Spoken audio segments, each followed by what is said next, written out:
Hi, my name is Tina Gutierrez-Brewster. I'm an English teacher.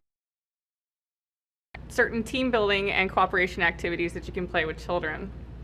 Now, when you're building teamwork exercises, there are a lot of the go-to ones that we all know from when we're younger. One of the ones that is a favorite of a lot of teachers is to play Follow the Leader. And in this game, it's pretty common. You assign one student to be the leader, and then the other students in the class will follow that student around in terms of physical actions. So if the student raises his or her hands, then all the other students have to raise their hands. Pretty basic, but it gets everybody moving, and they can do some pretty silly stuff, and it's pretty fun. Second thing you can do is play a game of Tug of War, or Tug of War. Tug of War is where you just have the rope in between two groups of students, and you can have whether it's 2 students on one side or 5 to 10 students on one side. You can make it as big as you want, where you can have the 2 teams try to pull the rope to see who can get the center ball or flag or whatever to their side. That kind of stimulates a lot of cooperation, and they like to play it because they want to compete and win. Third game, which is a favorite of mine, is called All Tangled Up. Now, Tangled Up is pretty easy to set up. You don't need any materials. You just have the students stand around in a circle.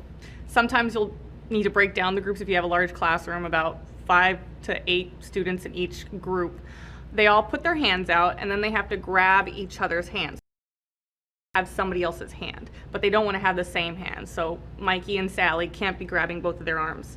So they reach in the center, they grab different hands, and the point of the Tangled Up exercise is to have each student, without letting go of their hands, to try to maneuver themselves to escape from the tangled mess and become one big circle. Now, what's interesting about this game is that there is always a way to have one big circle at the end. No matter how they put their hands together or cross them this way or that way, they can maneuver themselves so that way they end up in one big circle.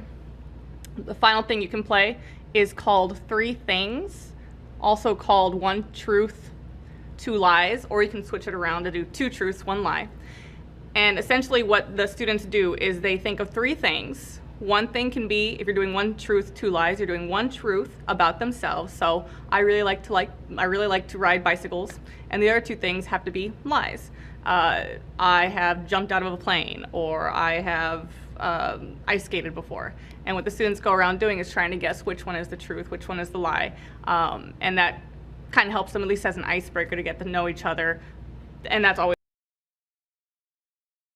with those 4 things, hopefully you can get a little bit of cooperation, some team building going on in your classroom or your home.